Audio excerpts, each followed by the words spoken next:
నమస్కారం. ప్రతిధ్వని కార్యక్రమానికి స్వాగతం. లాక్డౌన్తో దేశం ఆర్థిక మాంద్యాన్ని ఎదుర్కొంటోంది. ఇలాంటి మాంద్యాన్ని మన దేశం గతంలో ఎన్నడూ ఎదుర్కోలేదని గోల్డ్మన్ సాచ్ గ్రూప్ అంటోంది. ఈ పరిస్థితుల్లో ప్రస్తుత సంక్షోభాన్ని సానుకూలంగా మలుచుకొని స్వావలంబన సాధించడమే లక్ష్యంగా కేంద్ర ప్రభుత్వం 20 లక్షల కోట్ల ప్యాకేజీని ప్రకటించింది.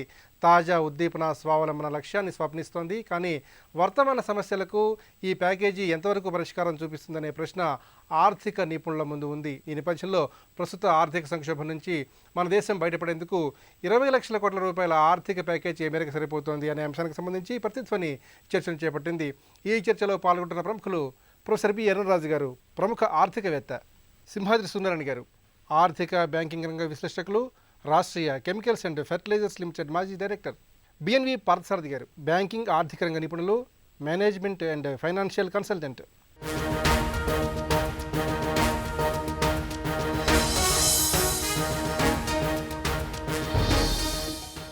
ఎర్రరాజు గారు, లాక్డౌన్తో దేశం ఆర్థిక మాంద్యం కోరలో చిక్కుకుంది. ఈ పరిస్థితి నుంచి గట్టెక్కించడానికి కేంద్ర ప్రభుత్వం 20 లక్షల కోట్ల రూపాయలతో భారీ ప్యాకేజీని ప్రకటించింది. అయితే వర్తమాన పరిస్థితులను ఎదుర్కోవడానికి ఈ భారీ ప్యాకేజీ ఏ విధంగా ఉపయోగపడుతుంది? ముఖ్యంగా ఎంఎస్ఎంఈ సెక్టార్కు అట్లాగే వ్యవసాయ రంగాన్ని బలోపేతం చేయడానికి ఈ ప్యాకేజీ ఏ విధంగా దోహదపడుతుంది? మొత్తం 5 రోజుల ప్రకటన చూసుకుంటే ఆత్మనిర్భర్ అభియాన్ ఇది మధ్యకాలిక, దీర్ఘకాలిక సంస్కరణల ప్రణాళికగా మనం చూడవలసి వస్తుంది. వర్తమానానికి ఇందులో వచ్చేటువంటి చాలా తక్కువ. రంగాల వారీగా తీసుకుంటే ఎన్నో సంవత్సరాలు బట్టి వ్యవసాయ రంగానికి సంస్కరణలు కావాలి అని మనం కోరుకుంటున్నాం. రైతే వెన్నెముక అని చెబుతూ వచ్చాం. అయినప్పటికీ రైతుకి ఏమీ చేయలేదు. కానీ ఇప్పుడు చేపట్టినటువంటి సంస్కరణల వల్ల మధ్యకాలికంగా అటు వ్యవసాయానికి కానీ ఇటు ఎలైడ్ సెక్టార్స్ అయినటువంటి పాడి సంపదకు కానీ, మత్స్య సంపదకు కానీ, తర్వాత బీ కీపింగ్ అంటే తేనెటీగల పరిశ్రమలకు కానీ, వీటిలన్నిటికీ కూడా ఒక రూపకల్పన చేశారు. అయితే వెంటనే రైతుకు ఒరిగేట్ ఏమిటి అంటే ఇందులో తక్కువే. తర్వాత వ్యవసాయ మార్కెటింగ్ సంస్కరణలు తీసుకొచ్చారు. దీనివల్ల ఏమన్నారు, సమీకరణలు చేసేటువంటి అంటే ఏంటి, గ్రామాల్లో ఉత్పత్తిని సమీకరించి ఓకమ్మడిగా దాన్ని అమ్మకానికి కానీ పెట్టిన పక్షంలో ప్రపంచంలో ఉండేటువంటి బోర్డర్స్ అన్నీ తీసేశారు. కానీ దేశంలో బోర్డర్స్ మాత్రం తీయలేదు. ఈ 30 సంవత్సరాల్లో దేశంలో బోర్డర్స్ చాలా అలాగే ఉండిపోయాయి. ఈ సంస్కరణల వల్ల దేశంలో బోర్డర్స్ తీసేశారు. అంటే ఏమిటి, రైతు ఎక్కడ ధర వస్తే అక్కడ అమ్ముకోవచ్చు. రైతు ఎక్కడ ధర వస్తే అక్కడ అమ్ముకోవడం అంటే ఒక్క రైతు అమ్ముకోవడం కష్టం. కాబట్టి గ్రామాల్లో అగ్రిగేటర్స్ని పెట్టారు. అగ్రిగేటర్స్ అంటే ఏమిటి, ఒక మనిషి కొంతమంది రైతుల దగ్గర ఒకే రకమైన ఉత్పత్తిని సమీకరించి దాన్ని బిడ్డింగ్ చేసి ఎక్కడైతే ఎక్కువ ధర వస్తుందో ఆ ధరకి అతను అమ్మి ఆ అమ్మినటువంటి ధరని రైతుకి వెంటనే అందించేటువంటి ప్రక్రియ చేపడుతున్నారు. దీనికి ఏంటంటే మొబైల్ యాప్లు క్రియేట్ చేయాలి, తర్వాత ట్రాన్స్పోర్టర్స్ యాప్ సపరేట్గా క్రియేట్ చేయాలి, తర్వాత వాళ్ళకి ఈ రెండిటికి కూడా అనుసంధానం చేసుకుంటూ అగ్రిగేటర్ వెళ్ళాలి, మొత్తం అగ్రికల్చరల్ మార్కెట్ యార్డ్ యొక్క సంస్కరణలు మొత్తం చేపట్టాలి, టెక్నాలజీ అంతా ఇందులో బాగా తీసుకురావాలి. ఇదంతా ఇవాళ ఒకరోజు అయ్యేటువంటి పని కాదు, వీళ్ళు ఇచ్చినటువంటి ఉద్దీపన పథకంతో అయ్యేటువంటి పని కూడా కాదు. ఎంఎస్ఎంఈ సెక్టార్ని ఆదుకోవడానికి కేంద్ర ప్రభుత్వం ప్రకటించిన ప్యాకేజీలోని ముఖ్యాంశాలు ఎట్లా చూడాలి? సూక్ష్మ చిన్న మధ్య తరహా పరిశ్రమలకి ఒక ఉద్దీపన పథకం.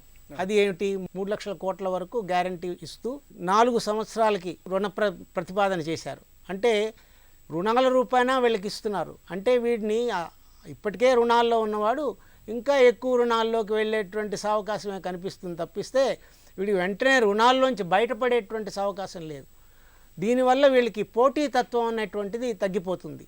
మీరు విదేశాల్లో చూసుకుంటే ఇచ్చినటువంటి ఉద్దీపన పథకాలు ఎలా ఉన్నాయంటే, అటు వేజెస్ అన్నిటి కూడా వాళ్ళు ఫుల్ పేమెంట్ చేశారు, తర్వాత వడ్డీ అంతా మాఫీ చేశారు, అసలు రుణాలని కనీసం 1 సంవత్సరం వరకు వాళ్ళు పోస్ట్పోన్ చేశారు.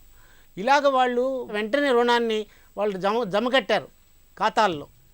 అంటే ఏమిటి, వెంటనే వాళ్ళు ప్రొడక్షన్ కానీ మొదలుపెట్టిన పక్షంలో వెంటనే వాళ్ళు ముందరకు వెళ్ళొచ్చు, ఆ పరిస్థితికి తీసుకొచ్చారు. కానీ మన దగ్గర ఆ పరిస్థితికి వచ్చేటువంటి కార్యక్రమంలో ఇంకా రాలేదు పరిశ్రమలు. ఈ స్టాండర్డ్ అసెట్స్ కూడా మీరు ముందరికి రావాలంటే వాళ్ళు చాలా కష్టపడాలి. రెండో వర్గం ఏమిటంటే 20,000 కోట్ల హామీతో ఎన్పిఎస్ అన్నింటినీ ఉద్ధరిస్తామన్నారు. దానికి సబార్డినేటెడ్ డెట్ అని పెట్టారు.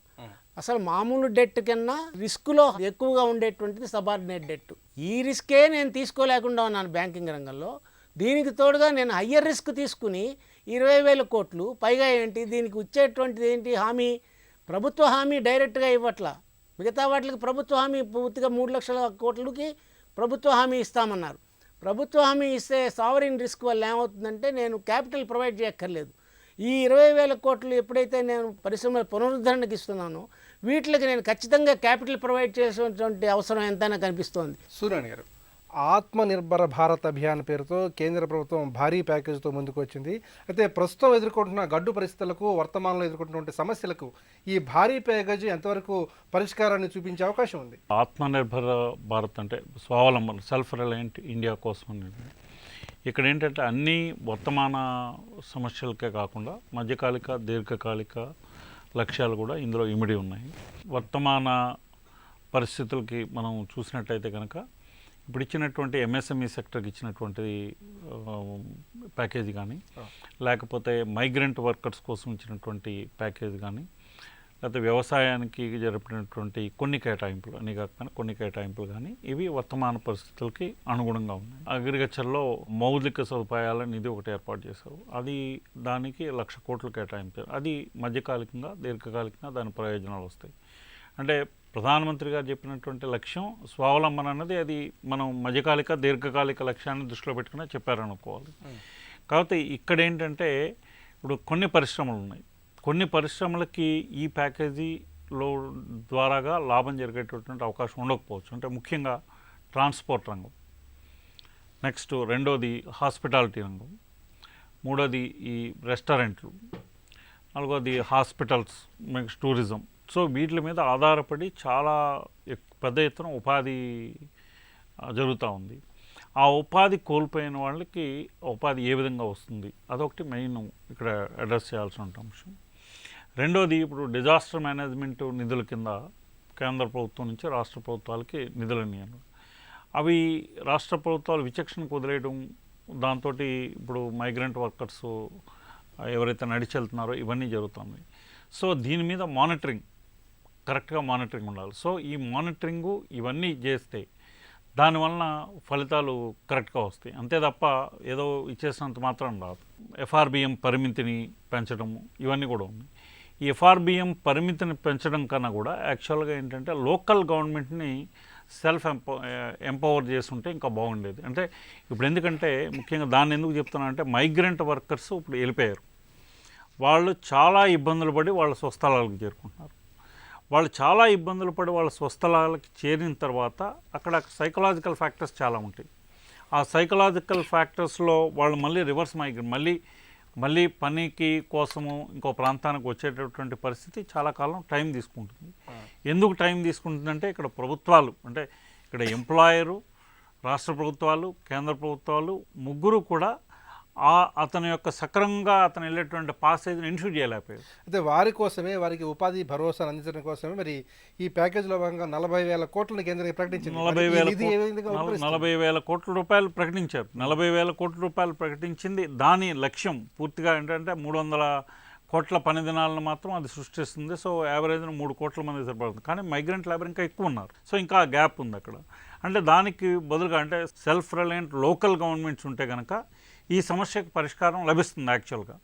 ఎందుకంటే విద్యుత్ ఉత్పాదన కానీ, లేకపోతే వేస్ట్ ఎనర్జీ కానీ, లేకపోతే అగ్రికల్చర్ మార్కెటింగ్ వ్యవస్థ కానీ లోకల్ గవర్నమెంట్ పరివిలోకి తీసుకుని వచ్చి వాళ్ళ ద్వారాగా లోకల్ గవర్నమెంట్స్ని ఎంకరేజ్ చేస్తుంటే కనుక ఇప్పుడు గిడ్డంగుల నిర్మాణం, అగ్రికల్చర్ మార్కెటింగ్ వ్యవస్థలో గిడ్డంగుల నిర్మాణం ఇవన్నీ కూడా లోకలైజ్ చేస్తుంటే కనుక వాళ్ళకి అక్కడ ఉపాధి కల్పన జరిగి ఉండేది. సో ఎందుకంటే ఇక్కడ రుణ లభ్యతకి నెక్స్ట్ ఉత్పత్తి మీద ఎక్కువ కాన్సన్ట్రేట్ చేసినట్టుగా అనిపిస్తుంది. ఇక్కడ ప్రస్తుతం ప్రశ్న రుణ లభ్యత అనేది ఫ్యాక్టర్స్ ఆఫ్ ప్రొడక్షన్లో ఒకటి, కానీ ఫ్యాక్టర్స్ ఆఫ్ ప్రొడక్షన్లో మళ్ళీ లేబర్ కూడా ఉంటుంది. ఆ లేబర్ కాంట్రిబ్యూషన్ ఎన్ష్యూర్ చేయాలి అంటే మైగ్రెంట్ లేబర్ మళ్ళీ వెనక్కి రావాలా, దానికి సరైనటువంటి నెక్స్ట్ ప్రొడక్షన్ ఉత్పత్తి చేస్తారు. కానీ ఉత్పత్తి పరిణామం దేని మీద ఆధారపడి ఉంటుంది? డిమాండ్ మీద ఆధారపడి ఉంటుంది. డిమాండ్ మీద ఆధారపడిన పరిమాణానికి డిమాండ్ క్రియేట్ చేయకోకుండా ఉత్పత్తిని దాన్ని ప్రోత్సహించినంత మాత్రాన ఉపయోగం ఉండదు. ఈ యొక్క ఎఫెక్టు 213 దేశాలకి ఉంది. సో అన్ని ఆర్థిక వ్యవస్థలు కూడా ఇదే విధమైనటువంటి సంక్షోభాన్ని ఎదుర్కొంటూ ఉన్నాయి. మిగతా కంట్రీస్లో కూడా డిమాండ్ పెరిగి లేకపోతే ఆ కంట్రీస్కి మనం ఎక్స్పోర్ట్ చేసే పరిస్థితి కూడా ఇప్పటికిప్పుడు సాధ్యమయ్యేది కాదు. అందుకని వర్తమాన సమస్యలను దృష్టిలో పెట్టుకునే కన్నా ఇది దీర్ఘకాలిక లక్ష్యాలకి ఉద్దేశించిందిగా ఎక్కువగా కనిపిస్తూ ఉంది. పార్సాది గారు, ఎఫ్ఆర్బిఎం పరిమితి పెంపు తదితర ముఖ్యమైన నిర్ణయాలతో రాష్ట్రాలు ఆర్థికంగా ఏ విధంగా పుంజుకునే అవకాశం ఉంది? మొన్న అనౌన్స్మెంట్లో వాళ్ళు చెప్పారు 3% నుంచి 5%కి ఎఫ్ఆర్బిఎం దీనిలో పెంచుతామని చెప్పేసి. దానివల్ల ఇమ్మీడియట్ వెసులుబాటు వస్తుంది ప్రభుత్వాలకి. ఉదాహరణకు మన తెలంగాణ తీసుకుందాం. లాస్ట్ మంత్ తీసుకుంటే సగటున నెలకి 5,000 కోట్లు రావాల్సిన ఇన్కమ్ 500 కోట్లకు పడిపోయింది ఆల్మోస్ట్. ఆ గ్యాప్ అయితే మళ్ళా ఎకానమీ పుంజుకునే వరకు ఆ గ్యాప్ ఉంటుంది. కొంచెం పెరగచ్చు కానీ పూర్తిగా బ్రిడ్జ్ కాదు. ఈ పీరియడ్లో మనకి బారోయింగ్స్కి పనికి వస్తుంది. ప్లస్ దీంతోపాటు వేస్ అండ్ మీన్స్ అడ్వాన్సెస్ కూడాను 31 మార్చి 2020 బేస్ డేటా తీసుకుని దాని మీద 30% ఇస్తున్న దాన్ని 60%కి ఇచ్చారు ఇప్పుడు. అంటే వాళ్ళకు ఒక 14 రోజుల వరకు తీసుకుని మళ్ళీ రీపే చేసేసారు. ఈ రెండు కూడాను వాళ్ళు temporary hands ways and means advances కింద తీసుకున్న రీపేమెంట్ చేయాలి. ఇదైతే మీడియం టర్మ్ షార్ట్ టర్మ్లో ఈ వాళ్ళు ట్రెషరీ బిల్స్ బాండ్స్ తీసుకున్నాక ఎఫ్ఆర్బిఎంలో రీపే చేయాలి విత్ ఇంట్రెస్ట్. ఈ బాండ్స్కి ఇప్పుడు సబ్స్క్రైబ్ చేయడానికి మార్కెట్లో బ్యాంకులు చాలా ఆబగా ఎదురు చూస్తున్నారు. ఎందుకంటే దాదాపు లాస్ట్ వీక్ డేటా కనుక మీరు తీసుకుంటే ఇంట్రెస్టింగ్ డేటా 6 lakhs నుంచి 8 lakhs crores వరకును సర్ప్లస్ ఫండ్స్, అంటే బ్యాంకుల్లో డబ్బులు ఉన్నాయి, లెండ్ చేయడానికి అవకాశం లేదు, తీసుకున్న నాథుడు లేదు. కాబట్టి ఆర్బీఐలో వాళ్ళు రిపో దీని కింద వాళ్ళు ఇన్వెస్ట్ చేస్తారు. 3.75% ఇంట్రెస్ట్ వస్తుంది. కాబట్టి ఇప్పుడు రాష్ట్ర ప్రభుత్వాలు కనుక ఎఫ్ఆర్బిఎం పరిధిని పెంచిన తర్వాత ఆ 2% గ్యాప్ని బ్రిడ్జ్ చేసుకోవడానికి వాళ్ళు ట్రెషరీ బిల్స్, బాండ్స్ ఇవన్నీ కనుక రేస్ చేస్తే డెఫినెట్గా మీకు బ్యాంకుల నుంచి దానికి ఫండింగ్ వస్తుంది. ఫండింగ్ కొరత లేదు, ఎందుకంటే ఇంట్రెస్ట్ రేట్ కూడా కొంత ఎక్కువ వస్తుంది. కానీ ఈ ఫండ్స్ని వీళ్ళు ఎలాగ వినియోగపరుస్తారన్నది చాలా ప్రధానమైన అంశం. ఎందుకంటే ఇప్పుడు మన ముందు ఉన్నటువంటి ఇమ్మీడియట్ లక్ష్యాలు ఏంటంటే ఇప్పుడు మన సోషల్ వెల్ఫేర్ స్కీమ్స్ మీద దృష్టి పెట్టాలి, తప్పదు. అందులో దాని మీద మనకి బ్యాలెన్స్ చేసుకోవాలంటే ఎకనామిక్ డెవలప్మెంట్కి సోషల్ వెల్ఫేర్కి ఈ డబ్బుని బ్యాలెన్స్ చేసుకుంటూ కొంతగా నెమ్మదిగా కొంచెం ఎకానమీ పుంజుకున్న తర్వాత ఇప్పుడు ప్రభుత్వం అనౌన్స్ చేసినటువంటి ఇవన్నీ దీర్ఘకాలిక ప్రణాళికలు. ఇవన్నీ ఈ 20 lakh crores అనేది ఒక మైరేజ్. ప్రభుత్వం ఏమన్నారంటే మీరు ఈ స్కీమ్ని మీరు మార్కెటింగ్ చేసుకుని మీ స్టేట్స్ మీరు డెవలప్ చేసుకోండి అన్నారు. ఈజ్ ఆఫ్ డూయింగ్ బిజినెస్లో మీ స్టేట్స్ మీరు పోటీ పడి ఈ స్కీమ్స్ను మీరు ముందుకు తీసుకెళ్ళండి అని. కాబట్టి దీంతో అనుసంధానం చేసుకుని ఈ స్కీమ్స్ ద్వారా కొంచెం క్యాపిటల్ ఇన్వెస్ట్మెంట్కి ఏ స్టేట్ అయితే కొంచెం అట్రాక్టివ్గా వాళ్ళు ఇన్సెంటివ్స్ అవి ఇస్తారో అప్పుడు ఇన్వెస్ట్మెంట్స్ పెరిగి అప్పుడు రెవెన్యూ గ్యాప్ తగ్గే అవకాశం ఉంది. ఇవంతా అవడానికి కనీసం 3 to 4 years అవుతుంది. కానీ 3 to 4 years లోపు అప్పుల మీదే రాష్ట్ర ప్రభుత్వాలు బతకాల్సి వస్తుంది. రీపే చేసుకుంటూ, బారో చేసుకుంటూ, రొటేట్ చేసుకోవాల్సింది. ఇది మాత్రం తప్పదు.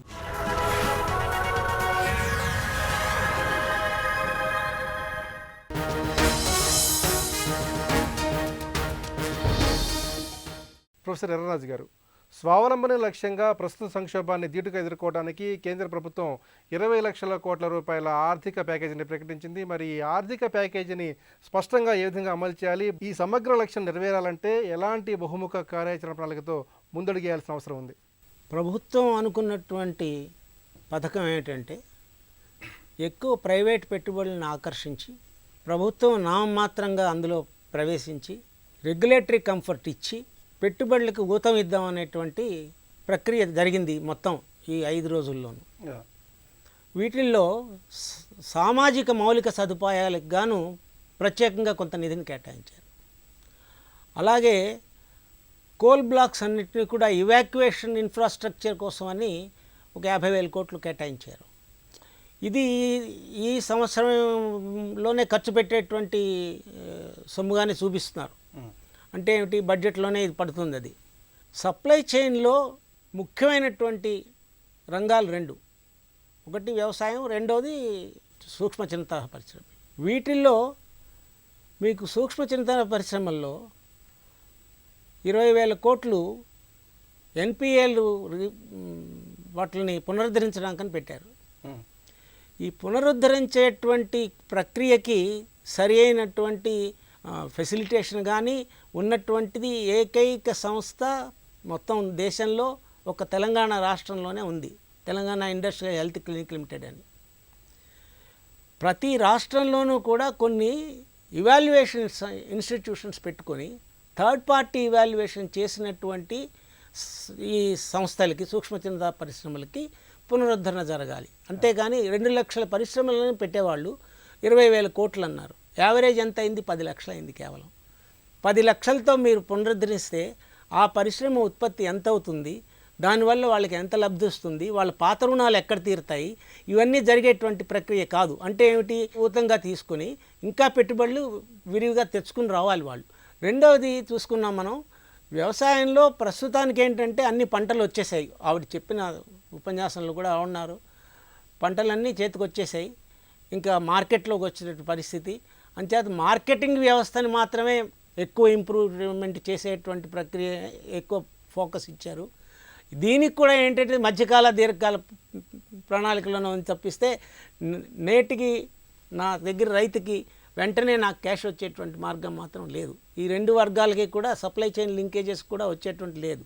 డిస్రప్షన్స్ జరిగినటువంటి ఈ ప్రక్రియ నుంచి బయటపడాలంటే మిగతా వాటికి వాళ్ళు ఇచ్చినటువంటి మొత్తం ఉద్దీపన పథకం అన్నీ చూసుకుంటే, ఒకటి మౌలిక సదుపాయాల మీద ఎక్కువ ఫోకస్ చేశారు.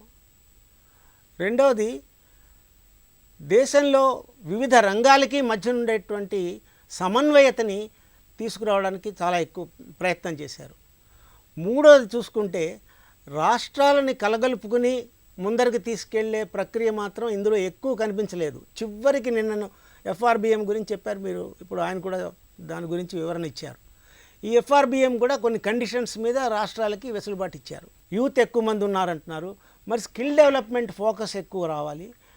ఏ స్కిల్స్ రావాలంటే ఈ మొత్తం ఉద్దీపన పథకాన్ని ముందరికి తీసుకెళ్లేటువంటి స్కిల్స్ని డెవలప్ చేసుకునేటువంటి సంస్థలు ఎక్కువ ప్రాధాన్యత ఇవ్వాలి. ఎఫ్ఆర్బిఎం పరిమితిని పెంచడం వల్ల ఉభయ తెలుగు రాష్ట్రాలకు చేకూరే ప్రధాన ప్రయోజనాలు ఏమిటి? 3.5 మొట్టమొదటి ఇమ్మీడియట్గా 0.5% ఎక్స్ట్రా తీసుకోవచ్చున్నారు.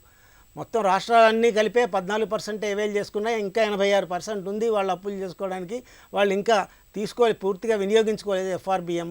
వాళ్ళు పూర్తిగా వినియోగించుకుని 3.5%కి చేరిపోయిన తర్వాత 3.5% నుంచి 5% వెళ్ళే లోపల 1 నేషన్ 1 రేషన్ కార్డ్ ఆ పథకం మీద అన్నారు. రెండోది ఏమిటి?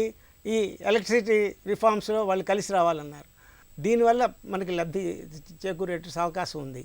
అయితే ముఖ్యంగా ఏమిటంటే వ్యవసాయ రంగంలోనూ వ్యవసాయదారుని యొక్క కుటుంబంలో ఉన్నటువంటి యువతకి ఉపాధి కల్పించేటువంటి సావకాశాన్ని ఈ పథకం ద్వారా వినియోగించుకోవచ్చు. అగ్రిప్రెన్యూర్స్ని డెవలప్ చేసుకోవచ్చు. అగ్రిగేటర్స్ అక్కడి నుంచే వాళ్ళు రావచ్చు.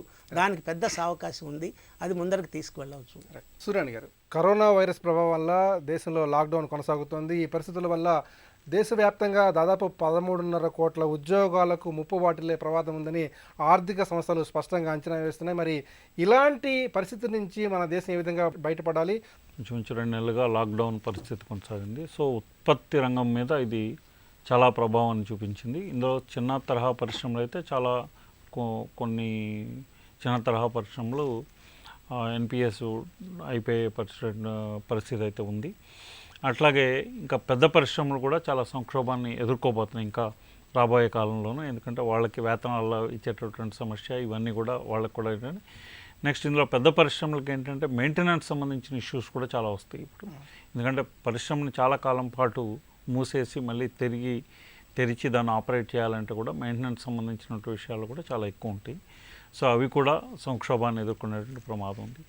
ఇవన్నీ వెరసి ఏంటంటే డిమాండ్ లేక, సో ఉత్పత్తిని తగినటువంటి అంటే పూర్తి ఉత్పత్తి సామర్థ్యాన్ని వినియోగించుకోలేని పరిస్థితుల్లో యాజమాన్యాలు కూడా ఉద్యోగాల్లో కోత విధించేటటువంటి ప్రమాదం ఉంది. సో ఈ ఉద్యోగాల్లో కోత విధించుకోకూడదు అని అనుకుంటే వేతనాల్లో కోతకి అందరూ కలిపి అంగీకరించాల్సిన పరిస్థితి.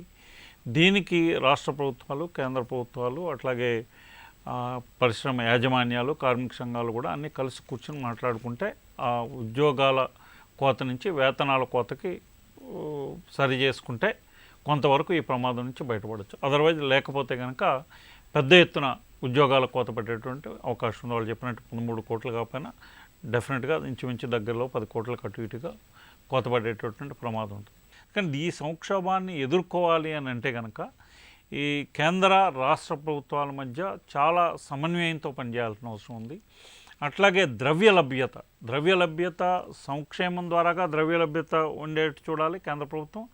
అట్లాగే ద్రవ్య లభ్యత ఈ పరిశ్రమల ద్వారా ఇంటర్మీడియరీస్ ద్వారాగా కూడా ద్రవ్య లభ్యత ఉండేట్టు చూడాలి. సో ఇది ఉద్దీపన పథకం లక్ష్యాలు బాగానే ఉన్నా కానీ ఇంకా ఎక్కువ చేస్తే తప్ప, ఇంకా ఉద్దీపన ఇంకా ఎక్కువ జరిగితే తప్ప దీని యొక్క ప్రయోజనాలు, ఎందుకంటే ఇక్కడ ఇది భారతదేశం యొక్క పెక్యులర్ ప్రాబ్లమ్స్ కొన్ని ఉన్నాయి. ఎందుకంటే భారతదేశంలో సంక్షేమ రంగం మీద కానీ అసంఘటిత రంగం మీద కానీ ఆధారపడిన జనాభా చాలా ఎక్కువ శాతం ఉంది. సో అభివృద్ధి చెందిన దేశాల్లో లాగా కాకోకుండా దీన్ని మనం వాళ్ళతో పోల్చుకోకూడదు. ఎందుకంటే అభివృద్ధి చెందిన దేశాల్లో కాస్ట్ ఆఫ్ క్యాపిటల్ కూడా తక్కువ ఉంటుంది. సో ఇక్కడ ఫ్యాక్టర్స్ ఆఫ్ ప్రొడక్షన్లో మెయిన్ కాస్ట్ ఆఫ్ ప్రొడక్షన్ ఉంది. ఇంకొకటి ఏంటంటే వేస్ట్ ల్యాండ్ డెవలప్మెంట్ ద్వారాగా అగ్రికల్చర్ మీద ఆధారపడిన వాళ్ళకి కూడా, అంటే అగ్రికల్చర్ రీసెర్చ్ని ఈ పబ్లిక్ ప్రైవేట్ పార్టిసిపేషన్లో దాన్ని కూడా చేస్తుంటే ఇంకా ఎక్కువ ప్రయోజనాలు ఉండేవి. ఎందుకంటే అగ్రికల్చర్ రీసెర్చ్ ప్రైవేట్ని కూడా ఎంకరేజ్ చేస్తే ఉపాధి కల్పనకి వాళ్ళు కూడా ముందుకు వచ్చేటువంటి అవకాశం ఉంటుంది.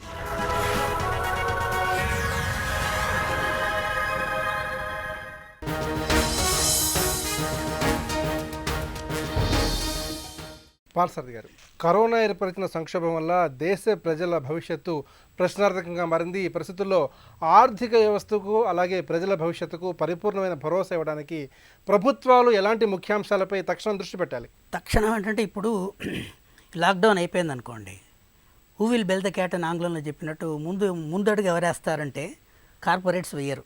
వాళ్ళ దగ్గర డబ్బులు ఉన్నా కూడా లార్జ్ కార్పొరేట్స్, డిమాండ్ లేదు కాబట్టి ఆల్రెడీ పైల్డ్ అప్ ఇన్వెంట్ ఉంది. ఆటోమొబైల్ తీసుకోండి, ఎక్కడో డేటాలో చదివాను, మహారాష్ట్రలో ఎక్కడో, ఈవెన్ ముంబైలోనే ఎక్కడో లాస్ట్ మంత్ ఒక సింగిల్ వెహికల్ కూడా అమ్మలేదు వాళ్ళు. సో ఈ పరిస్థితుల నేపథ్యంలో వాళ్ళ దగ్గర రిజర్వ్స్ ఉన్నప్పటికీ ఇప్పుడు లాసెస్ ఉన్నా వాళ్ళు మేనేజ్ చేసుకోగలరు, కానీ ప్రొడక్షన్ అయితే ఉండదు కార్పొరేట్ రంగంలో. ఎంఎస్ఎంఈ రంగంలో ప్రాబ్లం ఏంటంటే వాడు ఇప్పుడు దుకాణం తెరిస్తే వాడి బాకీదారులు వచ్చి చేయి చెప్తారు వాడికి. సో వాడు డ్యూస్ ఉన్నాడు. కాబట్టి ఇప్పుడు who is to bell the cat first step ఎవరు తీసుకోవాలంటే ప్రభుత్వమే తీసుకోవాలి. అది కూడా ఎవరు? కేంద్ర ప్రభుత్వం. రాష్ట్రాలు కూడా చెతకిలబడ్డాయి. కేంద్ర ప్రభుత్వ రంగంలో మీరు తీసుకుంటే ministry of statistics and project implementation వాళ్ళు ప్రతి క్వార్టర్లీ డేటా సబ్మిట్ చేస్తారు పార్లమెంట్లో. కేంద్ర ప్రభుత్వ పరిధిలో ఉన్నటువంటి వివిధ ప్రాజెక్ట్స్లో stalled and delayed projects data ఉంది.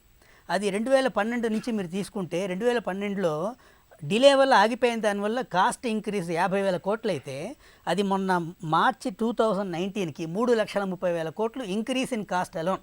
ఒక 127 ప్రాజెక్ట్స్ ఉన్నాయి దేశం మొత్తంగా, మన పోలవరం ఇటువంటివి కలిపి. ఈ ప్రాజెక్ట్స్లో డిలే వల్ల ఇంక్రీజ్ అయిన కాస్ట్ 3,30,000 crores ఉన్నది.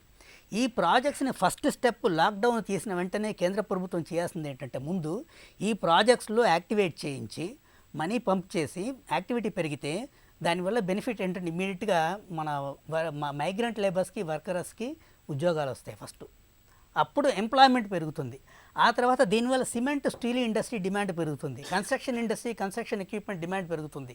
దీని పాజిటివ్ మల్టిప్లేయర్ ఎఫెక్ట్ ఈ ఇండస్ట్రీస్లో వస్తుంది. ఈ వచ్చేసరికి స్టేట్స్ కొంత కోలుకుంటాయి. ఈ గ్యాప్ లోపు ఎంఎస్ఎంఈ సెక్టర్కి ముఖ్యంగా ఇప్పుడు పథకం అయితే అనౌన్స్ చేశారు. 3 లక్షల కోట్లు మీకు కొలాటరల్ ఫ్రీ లోన్స్ ఉన్నారు. ప్రభుత్వమే ఎంఎస్ఎంఈ సంస్థలకి రుణ బాకీ ఇవ్వాల్సింది 5,50,000 కోట్ల పైన ఉంది, అది ఇవ్వలేదు. ఇవ్వకుండా మళ్ళీ అడిషనల్గా మీరు లోన్ తీసుకోండి, మీకు కొలాటరల్ అక్కర్లేదు అని ఏదో పెద్ద స్కీమ్ కింద చెప్పారు. ఆల్రెడీ క్రెడిట్ గ్యారంటీ స్కీమ్ ఒకటి ఉంది ఎంఎస్ఎంఈస్కి.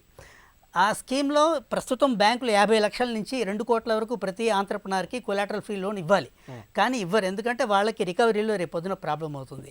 అందువల్ల ఇది మసిబూసి మారేడికాయ చేసినట్టు అవుతుంది. సో ఎంఎస్ఎంఈస్కి ఈ 3 lakh crores మీరు అడిషనల్గా బెనిఫిట్ కింద అనుకోవడానికి లేదు. నెట్ ఇంకా గవర్నమెంటే వాళ్ళకి బాకీ ఉంది. ఆత్మనిర్భర్ అభియాన్ పేరుతో కేంద్ర ప్రభుత్వం ప్రకటించిన 20 లక్షల కోట్ల రూపాయల భారీ ప్యాకేజీలో వ్యయభారం ఖజానాపై కేవలం 2,17,000 కోట్లు మాత్రమేనని గణాంకాలు స్పష్టంగా చెబుతున్నాయి. మరి ఈ పరిస్థితుల్లో ప్రతి రంగం కూడా కుదేలిన నేపథ్యంలో ఆయా రంగాల్లో తిరిగి బలోపేతం కావడానికి ఎటువంటి ప్రధాన అంశాలపై దృష్టి పెట్టాలి? ఇప్పుడు లిక్విడిటీ మీరు తీసుకుంటే వాళ్ళు ఏం చేశారు, ఈ 20 లక్షల కోట్ల ప్యాకేజీలో ఆర్బీఐ ద్వారా వచ్చే మానిటరీ పాలసీ కింద లిక్విడిటీ 8 లక్షల కోట్లను కూడా తీసుకున్నారు. తీసుకోకూడదు, డబుల్ కౌంటింగ్ అవుతుంది. ఇప్పుడు బ్యాంకుల్లో ఆల్రెడీ లిక్విడిటీ ఉంది. ఇప్పుడు ప్రధానంగా ఏం చేయాలంటే మ్యాక్రో లెవెల్లో సింపుల్ అండి, ఆపరేషనల్ ఇష్యూస్ ఉండొచ్చు. బ్యాంక్స్కి ఆర్బీఐకి డైరెక్టివ్ ఏంటి ఇవ్వాలంటే ఎగ్జిస్టింగ్ లోన్స్ అందరికీ కూడాను దాన్ని మీరు వర్కింగ్ క్యాపిటల్ లోన్స్ని మీరు స్టాగర్ చేసేసి డెఫర్డ్ పేమెంట్ లోన్స్ కింద మీరు కన్వర్ట్ చేసుకోండి, అంటే 2 ఏళ్ళు 3 ఏళ్ళు ప్లస్ అడిషనల్ వర్కింగ్ క్యాపిటల్ ఇమీడియట్గా ఇవ్వండి. వాడికి ఆల్రెడీ ఎలిజిబిలిటీ ఉంది, అసెస్ చేసాం, లాక్ అయిపోయింది. కాబట్టి ఈ 2 ఇమీడియట్గా చేస్తే తప్ప ఏ రంగం కూడా కోలుకునే పరిస్థితి లేదు. చాలా ఒక దురదృష్టకరమైన పరిస్థితి ఏంటంటే ఫుడ్ గ్రెయిన్స్ ఫుల్ సప్లై ఉందండి, లిక్విడిటీ సిస్టంలో ఉందండి, కానీ ఇక్కడ మైగ్రెంట్ వర్కర్స్ కానీ ఫార్మర్స్ కానీ సఫర్ అవుతున్నారు. ఆ గ్యాప్ను మనం ఇమీడియట్గా పూడ్చడానికి ప్రయత్నం దురదృష్టవశాత్తు ఇందులో చేయలేదు. ప్లస్ మీకు వీట్ కానివ్వండి, ఆ తర్వాత మీకు కాటన్ కానివ్వండి, ఇవన్నీ కూడాను చాలా స్టేట్స్లో ఇంకా వాళ్ళకి ఆ సప్లై చైన్ మీకు పూర్తిగా రాలేదు. పంటలు బాగా పండాయి, కానీ ఇటు మళ్ళీ మార్కెటింగ్కి కన్వర్ట్ చేసుకునే ఈ లాజిస్టిక్స్ ఇష్యూస్ ఉన్నాయి. దీని మీద ఇమీడియట్ ఫోకస్ పెట్టుంటే అప్పుడు అది ఉద్దీపన ప్యాకేజ్ అంటే మనం ఏమైనా ఓకే అనుకోవచ్చు. ప్రస్తుత కరోనా సంక్షోభాన్ని మన దేశం పటిష్టంగా ఎదుర్కోవడంతో పాటు స్వావలంబన దిశగా అడుగులు పడాలంటే కేంద్ర ప్రభుత్వం బహుముఖ కార్యాచరణతో ముందుకు సాగాలని నిపుణులు అంటున్నారు. కరోనాపై యుద్ధంలో భాగంగా అందరూ భౌతిక దూరాన్ని పాటించండి, ఇంట్లోనే క్షేమంగా సురక్షితంగా ఉండండి. ఇది నేటి ప్రతిధ్వని. నమస్కారం.